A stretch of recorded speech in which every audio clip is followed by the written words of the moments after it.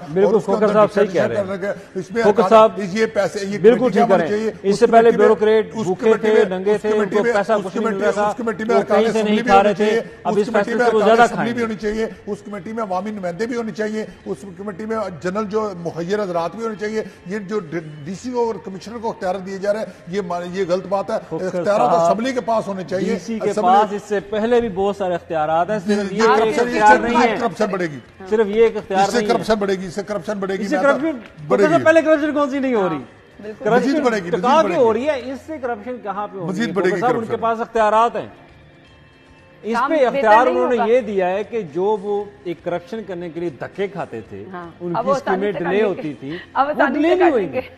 اب ان کے پاس مزید علی پوائنٹ ابھی ان کا بالکل ٹھیک ہے. کھوکھر صاحب کہہ رہے ہیں کہ یہ کرپشن اختیارات ان کے پاس بہت سارے اختیارات ہیں. وہ ایک 40 کروڑ کی اسکیم کے اوپر نہیں بیٹھے ہوئے, بالکل ان کے پاس پورا ضلع ہے اور ضلع میں جو دل کرتا ہے وہ کر سکتے ہیں. صحیح کہہ رہے ہیں, کسی کی ٹانگ کسی کی سنگی پہ انگوٹھا رکھ کے اگر وہ پیسے نہیں. لیکن یہ تو اب رکاوٹیں جو مزید تھی وہ بھی ختم کر دی ہیں. آئی وش یہ ترقیاتی اسکیموں کے لیے جو پیسے ہیں, جو اختیارات, آپ پیسہ کمائیں لیکن عوامی جو عوامی حلقے ہیں نا, عوامی ان کے جو فلاح کے منصوبے ہیں ان کو بر وقت مکمل کرتے ہیں. بس آئی ہوپ ایسا ہو جائے. بریک کے بعد آتے ہیں.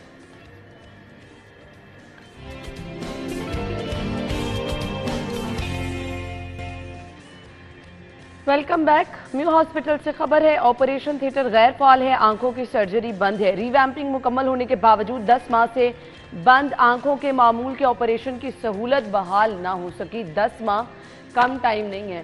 کدھر جائیں وہ لوگ جنہوں نے اپنی آنکھوں کا آپریشن کرانا ہے.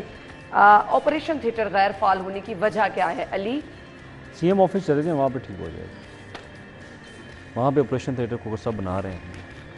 ری ویمپنگ ہو چکی ہے, 10 ماہ مکمل ہو چکے ہیں. نگران سیٹ اپ میں ہو چکی تھی, لیکن اب جیسے عظمیٰ بخاری نے کہا کہ نگران حکومت کا مینڈیٹ نہیں تھا کہ ایسے منصوبے شروع کرتے. اچھا بھائی نگران حکومت نے ہاسپٹل بنائے ہیں, نگران حکومت نے یہ برج بنایا, شادرہ والا برج بنوایا انہوں نے, یہ والا بنا. بھائی یہ اتاروا دیں بھائی, آپ نے ہمارے صحافیوں کو تو پلاٹ آپ نے کھا ہی لی ہیں, تو اب یہ جو ان کا نگران حکومت کا مینڈیٹ نہیں تھا سارے یہ تباہ کر دیں.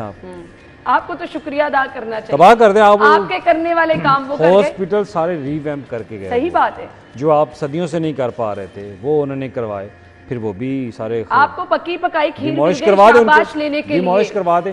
اب وہی نا وہ بات مجھے ذہن میں یاد آ گئی کہ انہوں نے نگران حکومت کو کہا کہ یہ تو ان کا مینڈیٹ ہی نہیں تھا.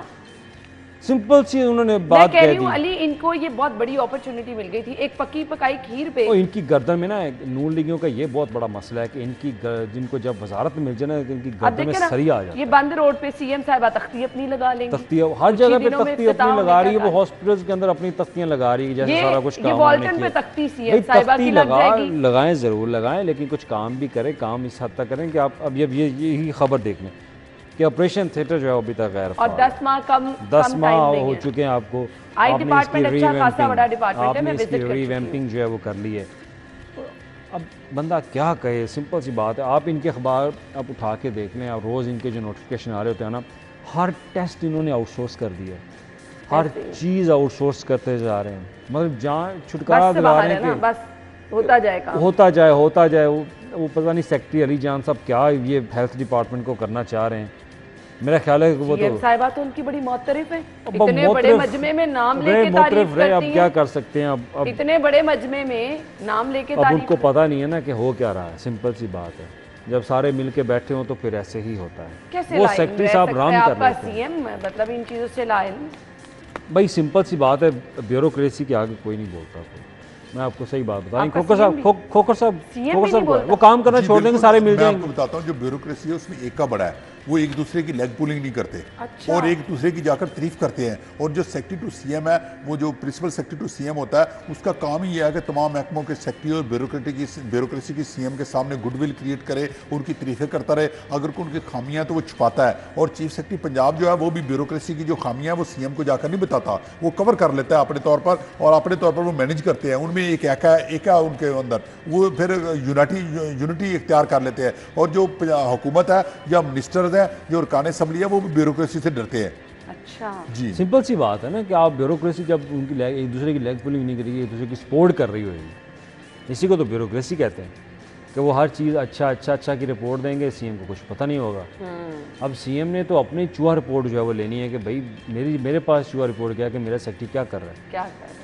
اب یہی علی جان کی خبریں آپ لوگوں سے پوچھنا شروع کر دیں، علی جان کے بارے میں لوگ آپ کو بتائیں گے کہ وہ کر کیا رہا ہے. علی جان کے ساتھ جو لیفٹ اینڈ رائٹ پہ دو بندے چلتے ہیں وہ سب کو پتہ کون ہے. سمپل سی بات ہے. اب ایسے بہت زیادہ بیوروکریٹ ہیں، تو لہٰذا جب آپ کی ترجیح یہ ہوتی ہے کہ یار میرا کام جلدی مکمل ہو جائے، کیونکہ اس بیوروکریٹ کو ہٹایا تو آپ کے پاس کوئی اچھا اور بیوروکریٹ نہیں ہے. جب آپ یہ ذہن میں یہ سوچ رہے ہیں تو پھر آپ نہیں کر سکتے آگے کام نہیں. تو پھر اس طرح آئی ہاسپٹل کے آپ کے بہت زیادہ ہاسپٹل جو ہیں وہ آپ کے آپریشن تھیٹر سے محروم رہیں گے، وہاں پہ فال نہیں ہو سکیں. علی یہاں پہ یہ لکھا ہے کہ 2 ہفتے قبل وزیر اعلیٰ پنجاب نے میں ہاسپٹل کے آئی بلاک کا افتتاح بھی کیا. اب اس سے اندازہ لگانا کہ پھر افتتاح وہ کس بات کا کر کے کس ٹائپ کا افتتاح تھا، مجھے یہ بتا دیں. چلے افتتاح کر بھی دیا، آپ کم از کم اس کو فال تو کر دیں. نہیں آپ وہاں سے افتتاح کرنے کی آپ نے بات کی تو بہت ساری ایسی جگہیں ہیں جہاں پر نگران وزیر اعلیٰ افتتاح کر گئے ہیں، تو اس پر اب مریم نواز اپنی پلیٹر لگا رہی ہیں، تختی لگا رہی ہیں. یہ بھی تو اس طرح بھی ہو رہا ہے. کوکر صاحب اس چیز سے تو ہم بالا تر ہیں، جو مرضی تختیاں لگا لے، فیسیلیٹیشن. وہ آئی ڈپارٹمنٹ جس کو ریویمپ کر کے اچھے خاصے پیسے لگا دیے، اگر وہاں آپریشن کی سہولت ہی نہیں مل رہی تو کیا کرنا ہے اس کا. غریب آتا ہے سرجری کرانے، وہ واپس چلا جاتا ہے. 10 دن تو کوئی اپنی آنکھ کی سرجری کا انتظار نہیں کر سکے گا. الٹیمیٹلی اس کو پرائیویٹ جب آنکھ میں مسئلہ ہو تو پھر شعیب کو فون کر لیں، شعیب بتا دے گا کون سے ہاسپٹل میں جانا ہے. شعیب تو سب جانتا ہے نا کہ شعیب آپ کو بھی پتا شعیب کون ہے. آپ صحیح کہہ رہے ہیں، یہ اچھا آپ نے میسج دے دیا ہے.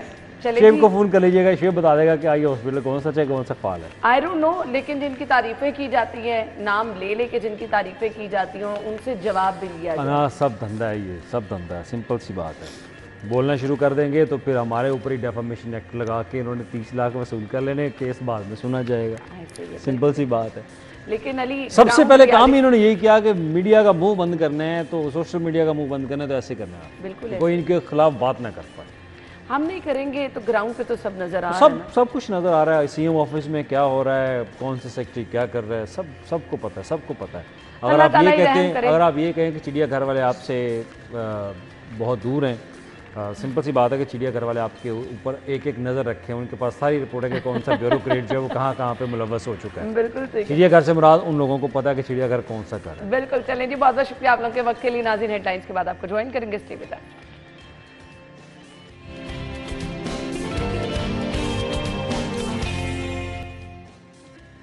ایک بار پھر سے آپ کو خوش آمدید کہیں گے. ناظرین، سوشل میڈیا نے بہت زبردست ٹیلنٹ کو ہمارے سامنے لے کر آیا. وہ ٹیلنٹ جو کہ میرے خیال سے جس کو کہیں پلیٹ فارم ڈھونڈنے کی ضرورت ہوتی تھی، اپنے آپ کو منوانے کی ضرورت ہوتی تھی، آج سوشل میڈیا کے تھرو وہ ہر جگہ اپنی پذیرائی خود کر رہا ہے.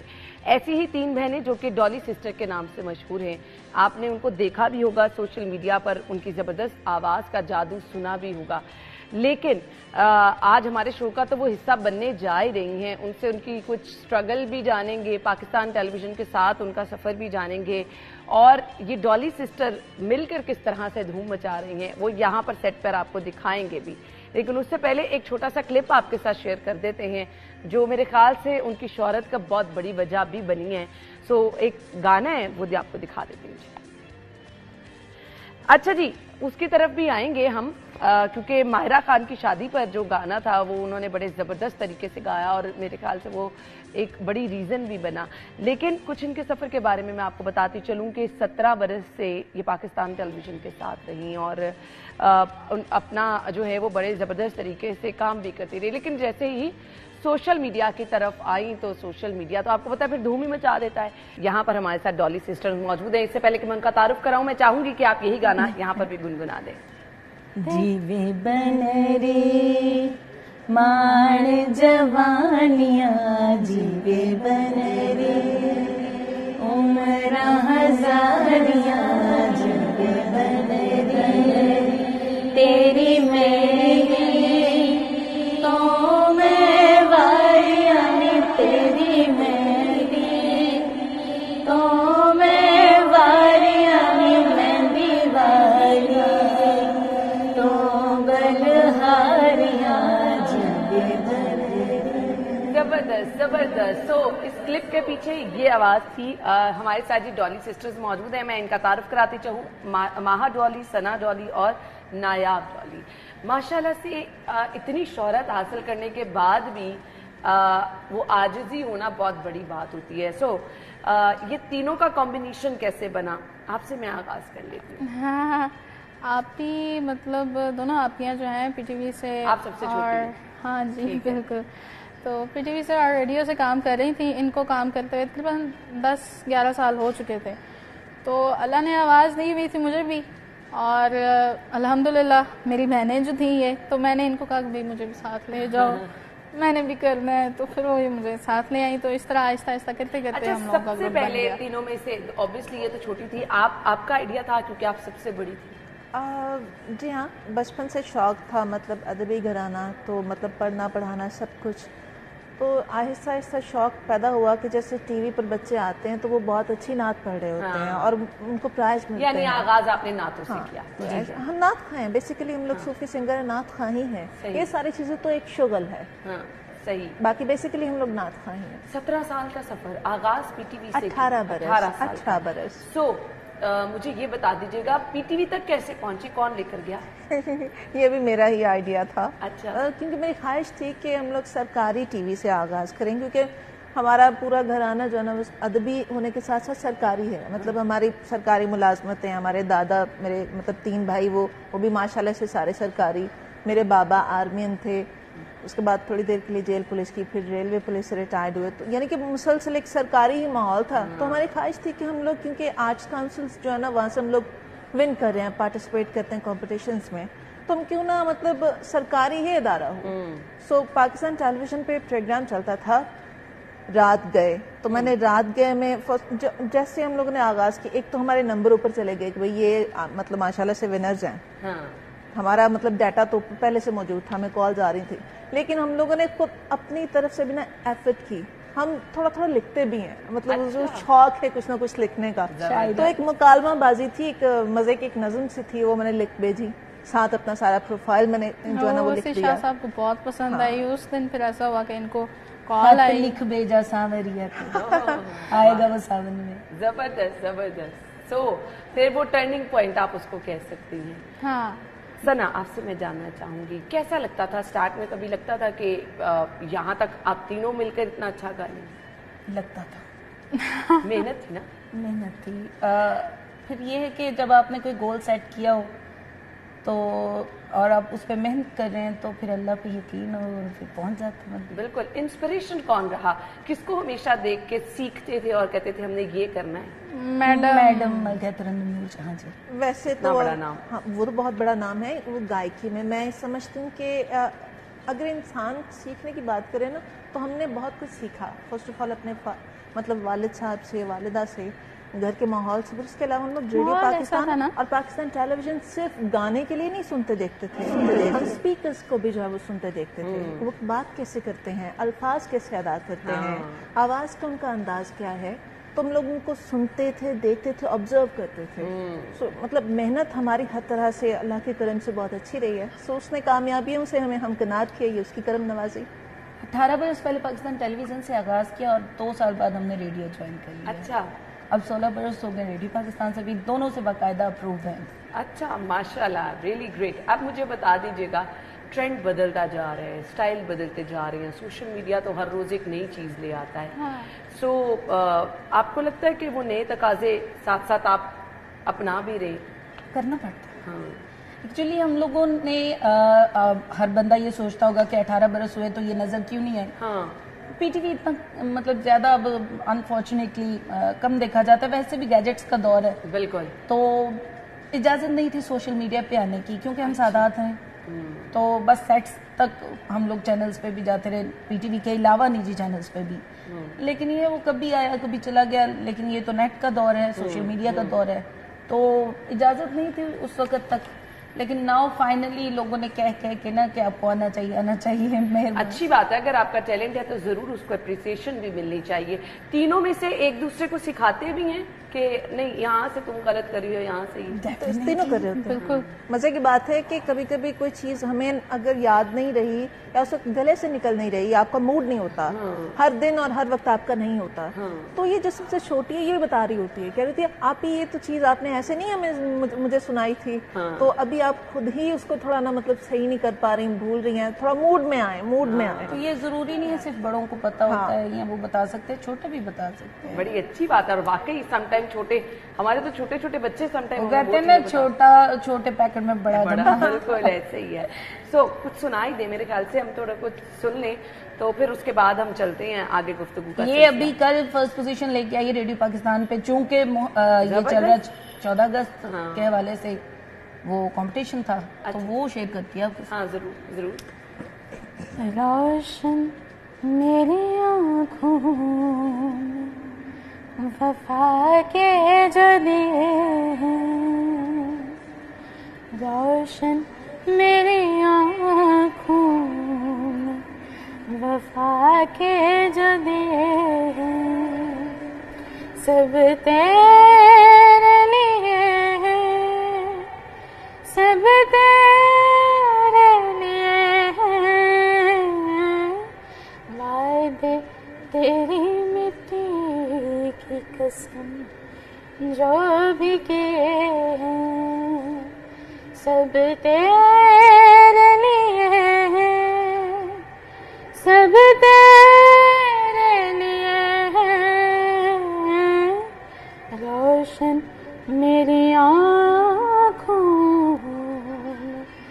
وفا کے جو دیے ہیں، سینے میں دھڑکتے ہوئے دل کی تو زبان ہے، تو میری محبت ہے، امیدوں کا جہاں ہے، نغمات وطن شان وطن میں جو لکھے ہیں، سب تیرے لیے ہیں، سب تیرے لیے ہیں، روشن میری آنکھوں وفا کے جلے. بہت ہی خوبصورت، بہت ہی زبردست. ہم گفتگو کا سلسلہ آگے بڑھائیں گے اور تینوں کے کمبینیشن میں بھی ایک زبردست گانا ضرور آپ کے ساتھ شیئر کریں گے. بریک کے بعد آتے ہیں، اسٹے ود اس.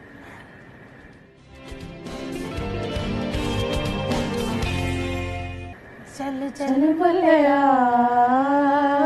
چلو تھے چلیے، چل چل بلیا چلو تھے چلیے، چل بلیا چلو تھے چلیے، جتنے سارے ہم نے، چل بلیا چلو تھے چلیے، جتنے سارے ہم نے، نہ کوئی ساڈے ساتھ پچھاڑے، نہ کوئی ساڈے ساتھ پچھاڑے، نہ کوئی سانو مننے، چلو تھے چلیے، چل چل بلیا چلو تھے چلیے. زبردست زبردست. سو ناظرین یہ تھا جی بلے شاہ کا کلام. آپ نے کہا کہ بڑی پذیرائی اس سے مل رہی ہے. ہاں بہت. ڈالی سسٹر کا یہ کلام جو ہے بہت انتشار ہے اور یوٹیوب پہ فیس بک پہ ہر جگہ پہ انسٹا پہ آپ کو مل جائے گا. اچھا مجھے یہ بتائیے گا بندے نے اپنے گول سیٹ کیے ہوتے ہیں کہ اب ہم نے سنگنگ کا آغاز تو کر دیا ماشاءاللہ نام بھی بنا لیا ٹیلی ویژن ریڈیو کچھ گولز ہوتے ہیں اس کے بعد اب کیا کرنا ہے؟ گولز تو سب سے پہلے تو مطلب ایک ہی خواہش ہے کہ اللہ رب العزت اپنے حبیب کے صدقے نا ہر طرح کی کامیابی خوشی خوش بختی ہر کسی کو عطا کرے. یہ دعا ہے. اور ساتھ اپنی محنت تو یہی ہے کہ اللہ تعالیٰ ہمیں نعت میں اور اپنے پیاروں کے کلام میں نا آگے سے آگے مطلب لے کے جائیں. آپ تینوں ایک دوسرے سے سیکھتی بھی ہیں اور ایک دوسرے گھر میں بیٹھ کے پریکٹس سیشن تو چلتا رہتا ہے. ہاں بالکل الحمدللہ. جب آپ پریکٹس نہیں کریں گے تو آپ تو بند ہو جائے گا گلا پھر. تو پریکٹس تو لازمی ہے تو یہ تو ضروری ہوتا ہے. تینوں کی آوازوں کا میچ ہونا اور وہ اکٹھے پچ پکڑنا اوبیسلی سنگنگ کے بھی کچھ وہ ہوتے ہیں نا قوانین ہوتے ہیں اس کو تو فالو کرنا پڑتا ہوگا ایک دوسرے کو ساتھ لے کے چلنا. سو ایسا لگتا ہے کہ یہ بار بار پریکٹس کرنا اور پھر اس کو لے کر آگے چلنا مشکل ہو جاتا ہے سم ٹائم. نہیں کیمسٹری اچھی بن گئی ہے. اب وہ بہنیں بھی ہیں نا وہ ایک دوسرے کا پتا ہوتا ہے کہ انہوں نے کیا کرنا ہوگا. میں نے کیا اگر کوئی لے کر کوئی جگہ ہو رہی ہے جگہ بھی لینی ہے تو پتا ہوتا ہے کہ یہ ہونے والا ہے. بالکل ایسے ہی ہے. سو کیا گھر میں چلتے پھرتے بھی پریکٹس چلتی رہتی ہے؟ کھانا پکاتے بھی کپڑے دھو رہے ہیں کچھ بھی ویسے بھی پراپرلی سیکھنا بہت ضروری ہوتا. تو ہمارے مطلب استاد بھی ہیں. اچھا یعنی استاد سے ٹریننگ ملی. کس سے ٹریننگ لے رہی ہیں؟ پٹیالہ گھرانہ کے چشمہ چراغ استاد رستم فتح علی خان صاحب ہمارے استاد ہیں. تو ہم ان سے گائیڈنس لیتے رہتے ہیں ہمیں گائیڈ کرتے رہتے ہیں. صحیح صحیح. سو کون آپ تینوں میں سے وہ کیٹیگری کریں تو کہتے کہ یہ والا اچھا اسٹوڈنٹ ہے. استاد کا اچھا اسٹوڈنٹ بھی تو ہوتا ہے. اچھا سب سے چھوٹا اسٹوڈنٹ سب سے اچھا ہے. آپ مجھے بتائیں دونوں میں سے خود کس کو پسند کرتی ہیں بڑی بہنوں میں سے؟ میں دونوں کو ہی پسند کرتی ہوں اور وہ دونوں آپ کو پسند کرتی ہیں. تو یہ کمبینیشن اچھا بنا ہوا چل رہا ہے. ابھی جو ریسنٹلی آپ نے ریڈیو پاکستان کا مقابلہ جیتا کیسا ایکسپیرینس رہا؟ بہت اچھا. اور فرسٹ آف آل تو مطلب نا جب اتنی قداور شخصیت سامنے ہو مطلب غلام عباس صاحب تھے ٹھیک ہے مجاہد حسین سر تھے مطلب جو ہمارے موسیقار ہیں بہت سینئر. پھر اپنے گھرانے کے مطلب استاد حامد علی خان صاحب موجود تھے تو بندہ تو ایک دفعہ نا ہو جاتا ہے. ایک دفعہ میں تو کانپ گئی تھی لیکن ہاں الحمدللہ جب پرفارم کیا تو الحمدللہ پوزیشن بھی لی. اور پھر انہوں نے مجھے مبارک دی سب نے کہ ماشاءاللہ بڑا اچھا آپ نے پرفارم کیا. مبارک ہو آپ کو اپنی پوزیشن لی ہے. زبردست زبردست. کتنا حوصلہ ہوتا ہے اتنے اتنے بڑے نام جب آپ کو اپریشیٹ کرتے ہیں.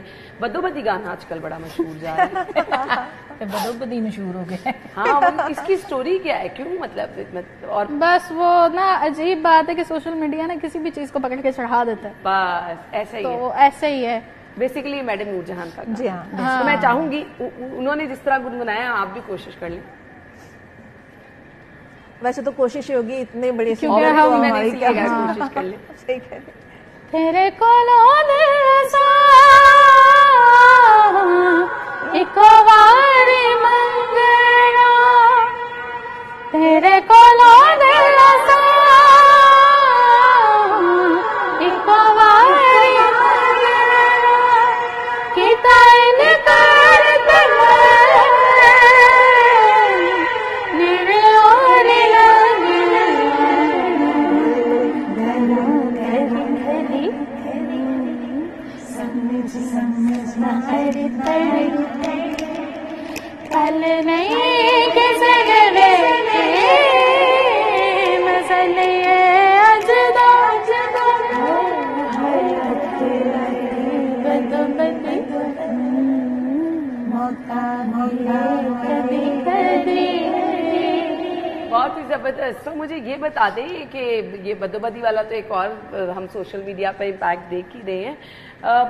اب آگے اسی طرح مقابلوں میں شرکت کرتی رہیں گی کیا پلان کیا؟ نہیں میں مقابلوں میں تو شرکت ہو ہی رہی ہے گانے اپنے کلام لیکن آپ کو پتہ ہے جیسے ہم پروفیشنل بھی ہیں اپرووڈ بھی ہیں تو انشاءاللہ اپنی چیزیں اپنا صوفی کلام سولو آیا ہوا ہے ان کا بھی آیا ہوا ہے. اچھا. اور ڈالی گروپ کا ایک اپنا بھی ہے یہ اپنا کلام آپ کے ساتھ ابھی شیئر کریں گی. ضرور ضرور ضرور.